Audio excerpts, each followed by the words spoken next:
talking to you, these in the middle, you can see their picture. Most of them, they did shave and wearing suit and tie. This 12-year imposed on Afghan people, and who did civil war from 92 to 96. And here you see in the bottom of this picture a stone date and how they killed these Afghan. In that picture, you see a little girl who all of her members of her family has been killed during the civil war. And these are examples of the brutalities you can see in Human Rights Watch website and Amnesty International. Next page. And this also you see the example of the brutalities of these warlords and also these occupiers who support them. Next page. You see this, how they destroyed Afghanistan from 92 to 96 and as an example of their brutality. Next. And how women wear burqa on that time too.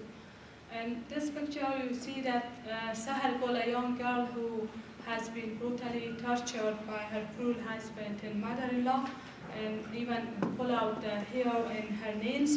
And the whole story, if you want, you can go to Rawa's website. And now those who committed this crime has been released, and she's living in a very bad condition of the health in a shelter. And while many Sahar Gol have similar stories there. And there you see another picture how Taliban beat women with lashes. Now also women wear burqa just to be safe, especially in the rural areas. Next page. Here, same like Taliban time, we have jungle law that they beat women with lashes in the public, even execute them. Like this two women you see in Ghazli province shoot it on their head, these warlords. Also, this another woman you see that beating with lashes in another province. Next page. Just recently, before I come here, another young woman, her name was Najiba, just few kilometers far away from Kabul. She has been shot by Kalashnikov and her whole body by Islamic fundamentalist party of Gulbuddin Hekmatyar, who his name was in the blacklist by US government, and now invite this terrorist also to join this mafia puppet regime. And this is Shakila. This picture, as I said earlier during my speech, and let me say briefly the story of Shakila as example that I follow this case now. We are trying to find a lawyer for her, as to have a lawyer in Afghanistan is very risky, receive death threats, and also this court we have is a symbolic court running by these mafia. And Shakila belonged to a poor family, and her sister was pregnant. As brother-in-law of Shakila, the husband of the sister of Shakila was the bodyguard of this rapist, this warlord man. And they are very poor, and one of his room, this warlord family offered to the bodyguard and built a small wall in the middle. And one day the sister of Shakila going to bring water from outside, and the bodyguard, this warlord, brother-in-law of Shakila, make him busy in the provincial council, and then he with one of his relatives together, they rape this young girl and then shoot from the back behind on her. First they accused this brother-in-law of Shakila that he did this crime. This innocent person for 6 months going to the jail. And then the people, the neighbor says that when this crime happened, he was not there. That's how he released. But now there's 3 other parliamentarians, while 2 more, now 5 of them, they are trying to, as they paid money to this corrupt court that we have, mafia court, trying to end this case in the favor of this rapist. And this is as an example that I told you that while there's many Shakilas that such kind of cases this few years I'm following. Next page. Here you see the self-immolation is skyrocketing in Afghanistan. This picture not easy, while many other pictures even not easy to see. That women, just to get rid of the miseries, they commit suicide. Next page. These are 7 years old, 4 years old, 12 years old girls who has been raped. Next. In this picture, you see that Bibi Aisha's story, many of you know in the Time magazine that they say, what happens if we leave Afghanistan? As I said, even they misuse from the miseries of the woman. If they were honest for Afghan people, it was better if they changed this topic that wrote what happens while we are in Afghanistan. because they use even cluster bomb, white phosphorus. In the bottom picture, you see the cluster bomb used and these other white phosphorus. For the treatment, they never bring these girls in these Western countries because their war crime get exposed for good people of this country. Next page. In this page, you see these are independent journalists sent photos that how they are young and babies, they kill them. For US government, maybe they are terrorists. And the last article of the Robert Dreyfus, I recommend if you had time reading, it's wonderful. But more example of the massacres of these troops in countless countries that they did this 12 years, and also countless innocent civilians, most of them women and children. Also Professor Mark Herald website, if you had time you can see. Next page. And this also you see civilian casualties. Next. And this also you see how these little girls that again these independent journalists gave and mainstream media never gave report to you. Next page. In this you see that Laura Bush and many Laura Bushes was shamelessly telling you this big lie that first time we brought women rights in the history of Afghanistan. While the women had limited rights in 60s, 70s, these are pieces of newspapers that has been written on that time. Also the women, you see how progressive clothes they wear and they play their role in Kabul. But today, even in Kabul, most women wear burqa to be safe, while in rural areas, much disaster. Next. Here, you see that this lady nowadays is very famous. Her name is Fawzi Kufi, and even she wrote a book, and she's running for presidential election with high-level education, but a fundamentalist woman, pro-warlord woman, that in the parliament, I remember the day when I had been beaten, she also came stand up next to me. I surprised at how she wanted to support me. Then she was saying, don't think what are you doing, I agree with you. The reason I stand up because you are Tajik.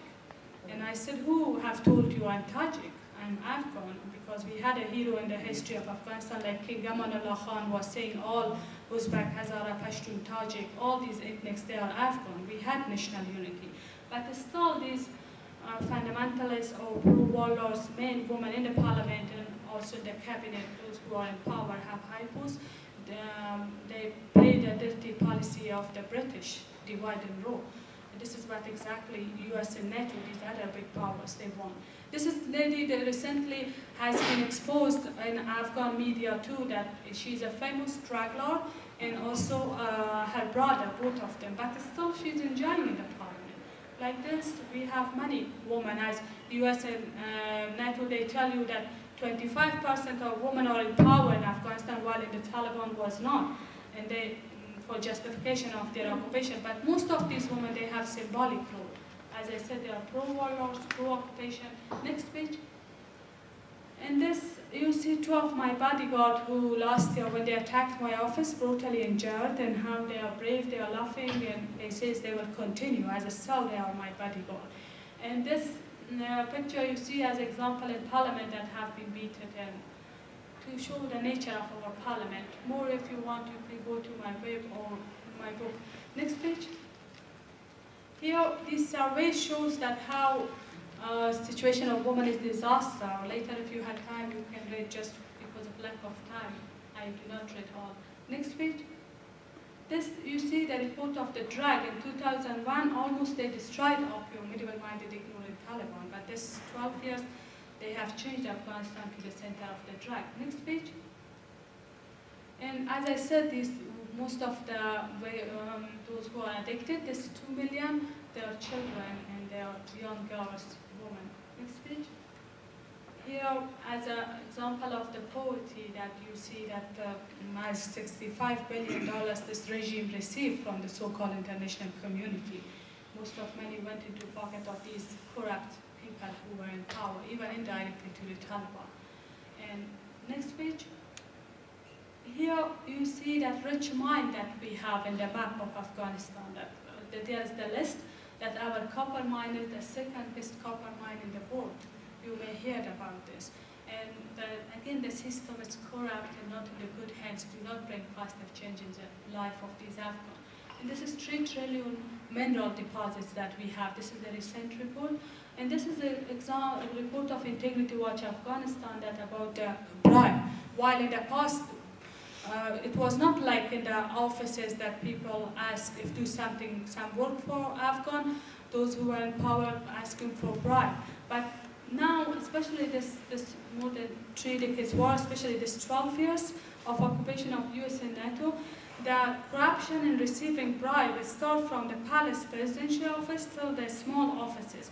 They give bad view about Afghan people that they are corrupt or they are receiving bribe, while these are those wrong people who are in power. Next page. I mean that they are trying to give bad view about our culture to you. And also, in this picture, it was important for me to show you, it shows the brutalities of the dictatorial regime of Iran that recently 13 Afghan, they are going to Iran to work hard to support financially their family. In the border of Iran, the dictatorial regime of Iran, their troops, their soldiers just shoot on them. And the oldest one of this 13 was just 25 years old. And the dead bodies, even they do not give back to their families. And these are poor, suffer families, poor family that had demonstration. Thousands of Afghans joined their demonstration, but only this picture I got it. More picture you can see on Solidarity Party of Afghanistan is a progressive party running by youths, and they organize demonstrations, and they are so brave. In countless provinces of Afghanistan, hundreds and thousands of people joined their demonstration. And to want to know more, to go to that website. Next page. These are two heroes, as I mentioned. Let me read the quote of this Snowden. I cannot, in good conscience, allow the US government to destroy privacy, internet freedom, and basic liberties for people around the world with this massive surveillance machine they are secretly building. I think he's right. Next page. And Chelsea says, I don't want to be the part of the killing and crime machine of the US government.